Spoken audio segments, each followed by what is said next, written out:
Assalamualaikum warahmatullahi wabarakatuh. Baiklah, saya Salvi Hazura dengan nomor absen 30 akan mencoba untuk menjelaskan materi mengenai permainan badminton yang terdiri atas 3 pokok pembahasan. Yang pertama yaitu sejarah badminton, yang kedua yaitu teknik dasar apa saja yang ada dalam permainan badminton, dan yang ketiga yaitu peraturan-peraturan apa saja yang ada pada permainan badminton. Kita masuk kepada sejarah badminton. Sejarah badminton dimulai sekitar 2000 tahun yang lalu, di mana beberapa informasi menyebutkan olahraga ini berkembang di negara Mesir kuno. Namun, ada pula yang menyebutkan bahwa olahraga ini berkembang dan sukses di negara Cina.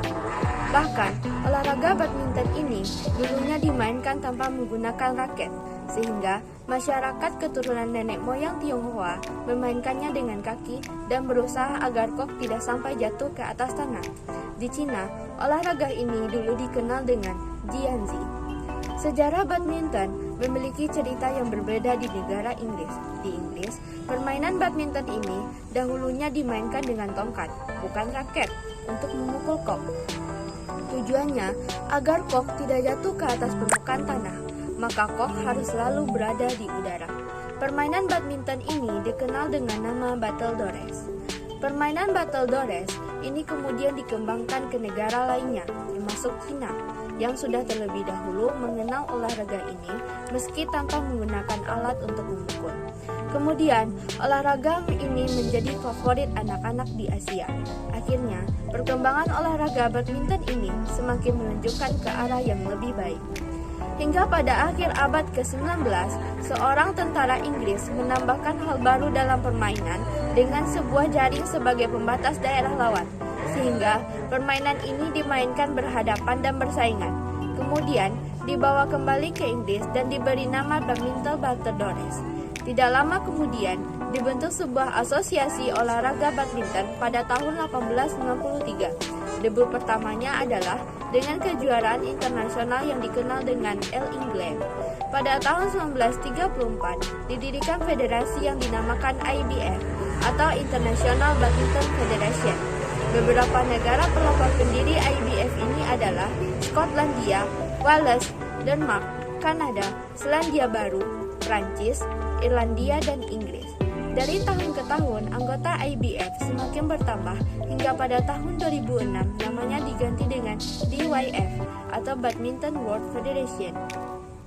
Olahraga badminton mulai menginjakan kakinya di Indonesia sekitar tahun 1930. Lalu, pada tahun 1933, berdiri sebuah organisasi badminton Indonesia yang diberi nama Bataviase Badminton Bond dan Bataviase Badminton Land League.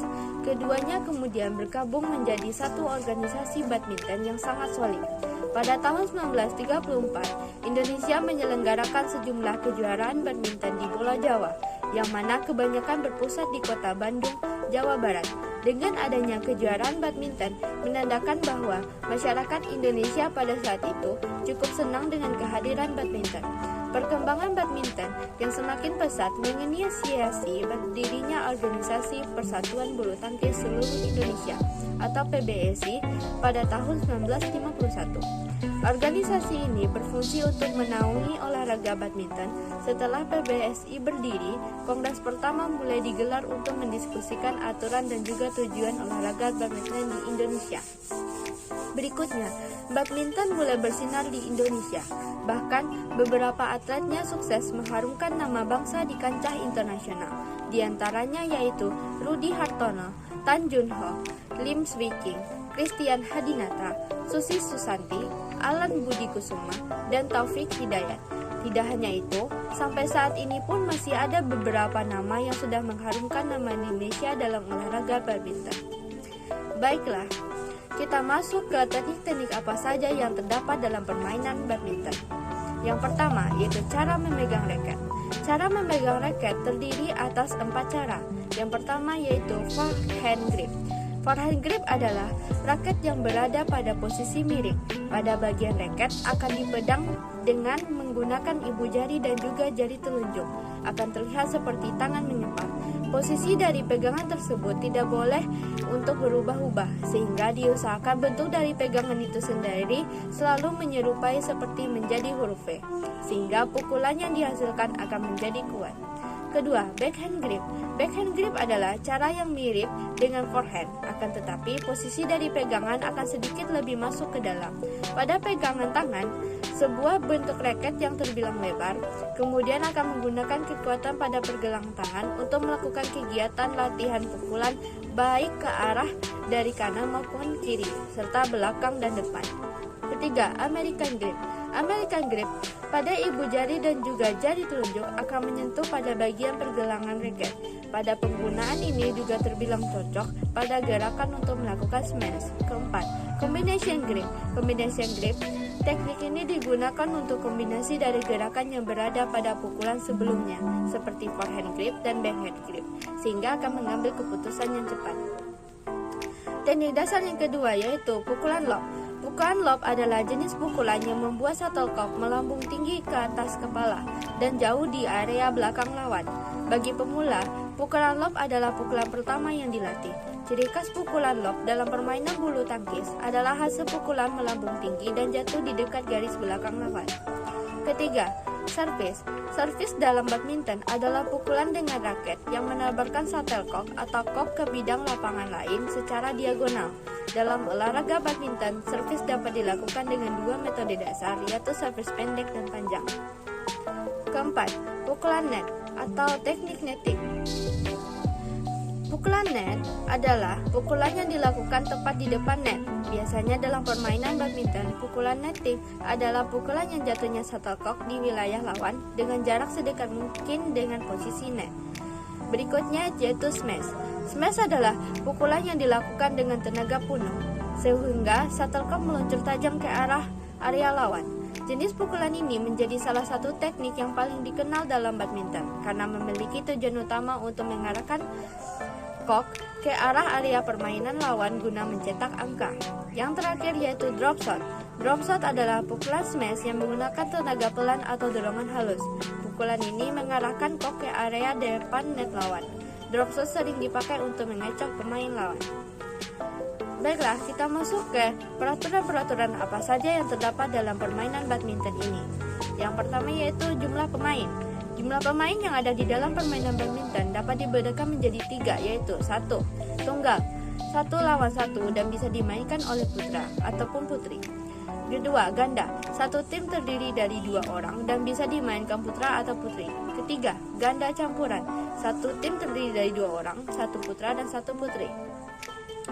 Berikut, penentuan awal permainan. Pertandingan badminton akan diawali dengan undian, yakni dengan menggunakan metode lempar koin yang dilakukan oleh wasit. Pada undian tersebut dilakukan dengan tujuan untuk menentukan pemain mana yang harus melakukan servis pertama kali. Berikutnya yaitu perhitungan skor. Penentuan kemenangan. Di dalam permainan badminton biasanya menggunakan sistem best of 3 atau pemenangan 2 babak. Jadi permainan badminton ini bisa berlangsung sebanyak 2 hingga 3 babak. Apabila ada pemain yang memenangkan 2 set berturut-turut, maka babak ketiga tidak perlu dilakukan. Pada setiap setnya, pemenang adalah pemain yang berhasil mengumpulkan poin 21 terlebih dahulu. Apabila terjadi kedudukan seimbang di skor 20 dan 20, maka pertandingan akan dilanjutkan hingga salah satu tim unggul dengan selisih 2 poin. Pelanggaran apa saja yang terdapat dalam permainan badminton? Kita akan bahas. Berikut ini adalah beberapa hal yang termasuk ke dalam pelanggaran di permainan badminton yang sering dilakukan, yaitu: pertama, kok nyangkut di bagian net. Kedua, raket menyentuh net ketika memukul kok. Ketiga, ketika melakukan pukulan, raket melewati net dan masuk ke dalam area lawan. Keempat, kok yang sudah dipukul tetapi jatuh di area luar lapangan lawan. Kelima, pemain menginjak garis batas lapangan saat melakukan atau menerima servis. Dan yang terakhir yaitu kok jatuh di luar lapangan atau melewati bawah net. Lalu bagaimana dengan lapangan bulu tangkis? Ketetapan ukuran lapangan bulu tangkis telah ditentukan Federation Badminton International atau International Badminton Federation (IBF) yang kini dikenal dengan nama Federasi Dunia Badminton atau Badminton World Federation (BYF). Berikut rincian ukuran lapangan bulu tangkis sesuai standar internasional dengan panjang 13,40 meter, lebar 6,10 meter, tinggi tiang net 1,55 meter, tinggi atas net 1,52 meter, jarak net ke garis servis depan 1,98 meter, dan jarak garis servis tengah dari sisi lapangan 3,96 meter. Berikut adalah gambar lapangan badminton sesuai dengan standar internasional. Sekian, terima kasih.